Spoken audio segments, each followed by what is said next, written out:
I just learned, ngayon ko lang napagtanto, napag-aralan, that the impeachment transmitted by the HOR last February has never been referred to the Senate Rules Committee.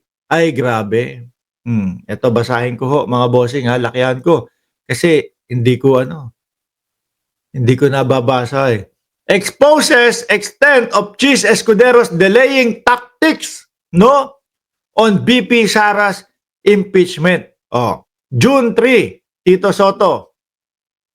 The impeachment complaint against Vice President Sara Duterte has yet to advance in the Senate despite being transmitted by the House of Representatives last February. Senator-elect Vicente Soto III disclosed on X, formerly Twitter, that the article of impeachment transmitted by the House noong February 5, just before the congressional break, have not been referred to the Senate Rule Committee. So hindi naipasa. Wait nga, asan ba yun? I just learned that the impeachment transmitted by the HOR last February had never been referred to the Senate Rules Committee. Ay, grabe. So, yan pa lang ho, mga bossing,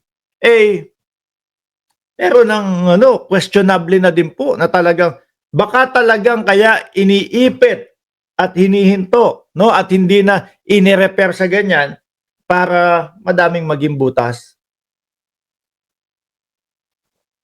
Para madaming maging butas, mga kababayan.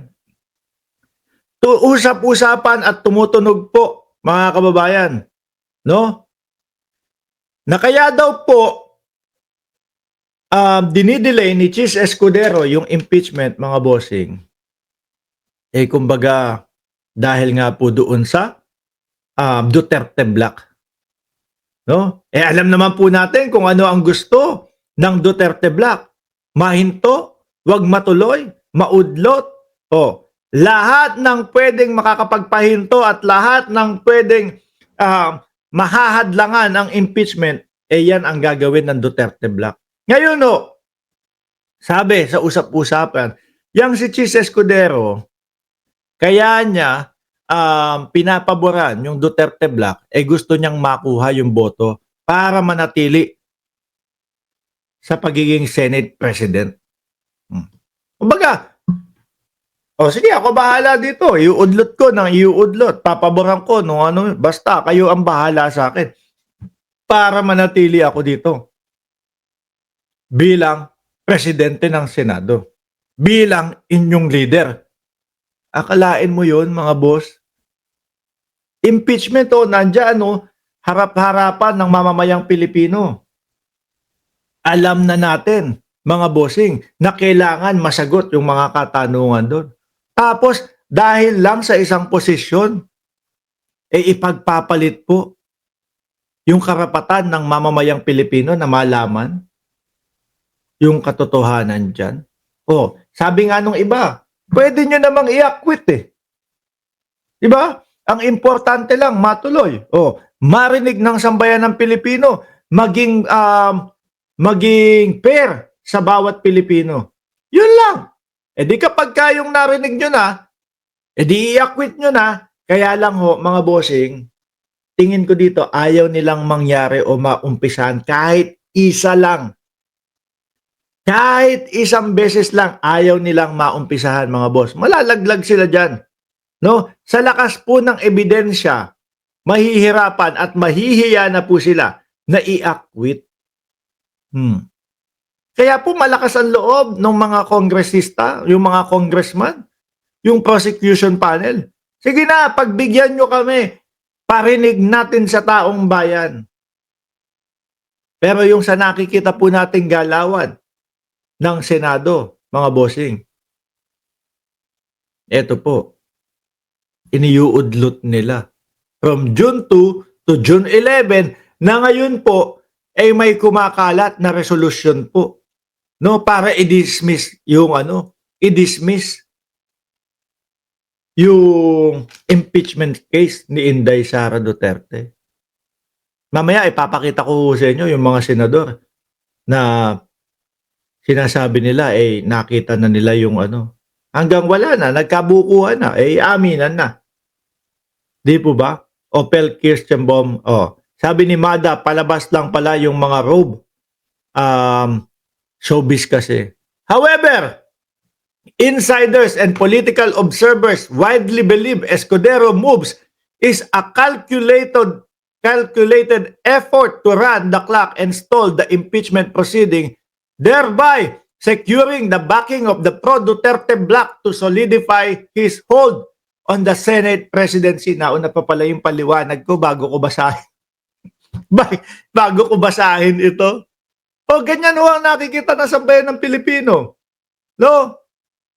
Sabi ng mamamayang Pilipino, si Tito Soto, ang gawin ulit na Senate President, maayos yan. No? Okay yan. Patas yan. Kaya lang, syempre, natikman na ni Chis Escudero bilang maging isang Senate President, ayaw ng bitawan, no? At gagawin ng lahat. Gagawin ng lahat. Mapanatili lang sa kanya yung posisyon bilang Senate President. Kahit po ang kabayaran nito ay ang pagtataksil sa bayan na hindi po malaman o marinig ng sambayan ng Pilipino kung saan po napunta yung kinakaltas sa atin, no? Na ang lagi nating sinasabi pag tayo ho ay kinakaltasan, grabe, no?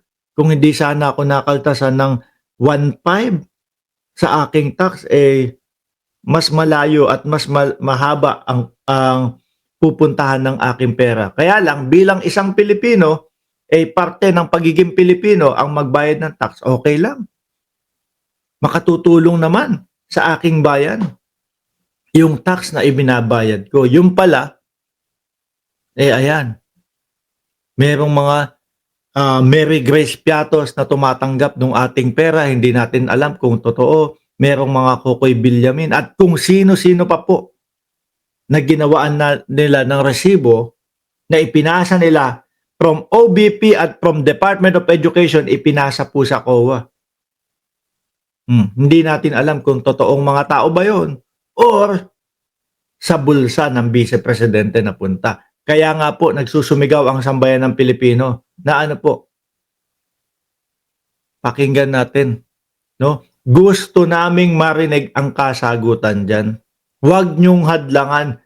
Total naman, yung kampo ni Inday Sara Duterte ay malakas ang loob na umpisahan at ready sila, no? Na idepensa ang kanilang sarili. Bakit hindi natin pakinggan, Senado? Sige nga, paano nyo explain sa taong bayan yan? Hindi kasi bawal lang no? Bawal lang sa konstitusyon yung tumalon from 19th Congress to 20th Congress. Yun lang po.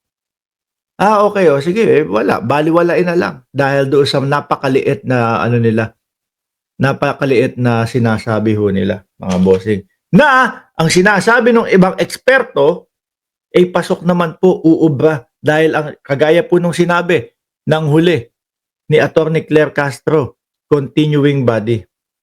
Tuloy-tuloy. Di po ba? Tapos eto, meron pa tayong malalaman na hindi din pala ni-repair sa Senate Rules Committee.